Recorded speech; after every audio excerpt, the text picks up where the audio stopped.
hello, welcome back to my channel. If you're new, hi, my name is Melleny. If you'd like to get to know me a little bit, all my social media links will be down below in the description bar, so be sure to check that out if you're interested in any kind of way. I am here to talk about the books that I read during the reading rush. It was a really good week. I will say that I didn't get to read 7 books, so spoiler alert for that. I'm sad, but at the same time it's understandable. I'm really happy nonetheless. I just didn't complete one challenge, which is also a really big win for me. But yeah, I'm gonna just get into the books that I read during this time. I have my handy dandy book journal, my bullet journal in front of me, which just talks about like what I have and everything. First, I'm going to just tell you all the books that I've read, and then I'll go through the challenges and the badges that I've gotten. I started this week off with reading a book that I was already reading on the weekend, and that book was The Grace Year. I actually finished this. I'll be talking a bit more about my ratings and my thoughts in my wrap-up video, so if you want to see what my actual thoughts are, you're gonna have to wait just a little bit until then. But I read The Grace Year. I read about 250 pages of this. I then read I Hate Fairyland Volume 1 by Scotty. After that, I then picked up Red, White, and Royal Blue by Casey McQuiston. And after that, I picked up Aurora Rising. And then the last book that I managed to complete was The Cruel Prince by Holly Black. The other two, you'll probably see my vlog really soon. I'll leave that up in the info cards for you. You'll see that I actually was borrowing physical copies of both Red, White, and Royal Blue by Casey McQuiston and Aurora Rising by Amy Kaufman and Jay Cursa from a friend of mine. I am getting a copy of Aurora Rising this coming week. So the first challenge was to read a book with purple on the cover, and for that I chose Aurora Rising. I feel like this is a very obvious choice, but I ended up going with this one. So obviously, because I completed the book, I completed the challenge and I have the badge for it. The next challenge is to read a book in the same spot the entire time until you finish it. It doesn't necessarily have to be in one sitting. However, that is what I chose to do, and for that I read I Hate Fairyland by Scotty. It worked out really well. I like reading graphic novels for those kinds of challenges because I never know when and how I'm going to read things. I just know that I can read graphic novels in one sitting. I usually prefer to do so. The next challenge was to read a book with 5 or more words in the title, and for that I chose Red, White, and Royal Blue by Casey McQuiston.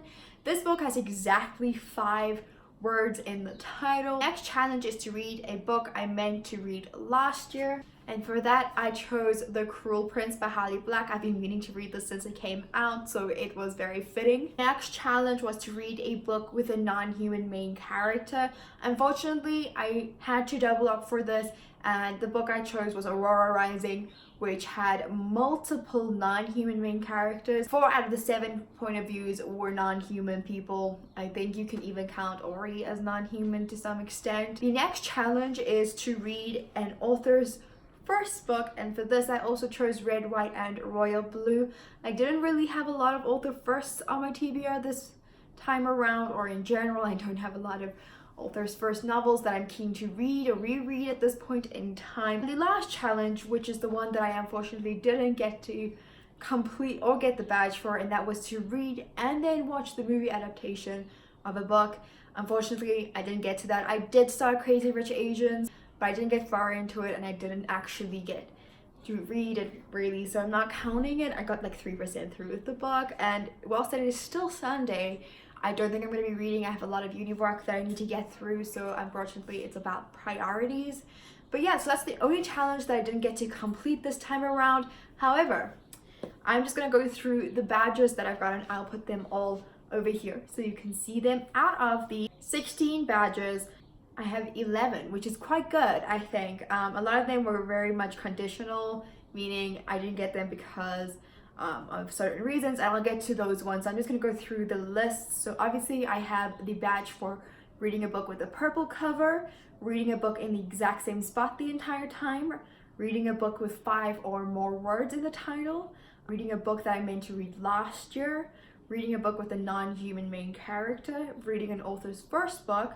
The next badge I got was read a 5-star read. My 5-star read for this readathon was none other than Red, White, and Royal Blue, which I'm really happy for. It was such a good book. If you haven't picked it up, definitely do so. I'm definitely be getting myself a copy as soon as I am financially able to do so. To read over 1,000 pages.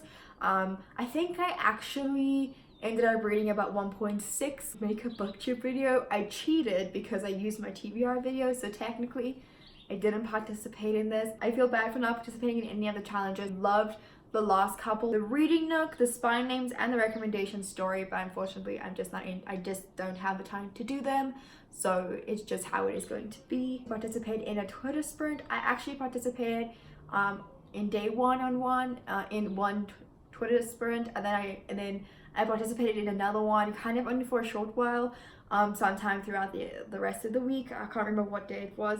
I really loved my time on Monday. I had the best time. I probably read the most pages because of that. It's Twitter sprints, so I always love participating in them, and there's something fun. If you didn't get to participate in the Twitter sprints, I definitely highly recommend just making a random Twitter account next time and just participating. It's so much fun. And a lot of the hosts for the sprints were doing giveaways, so it was going to be it's very interesting. And there's also, like, every time there's a break, most, I don't know for all of them because I only really looked at some of them, but most of the hosts actually had really interesting things to either talk about what was happening in the book, using emojis to describe what just happened.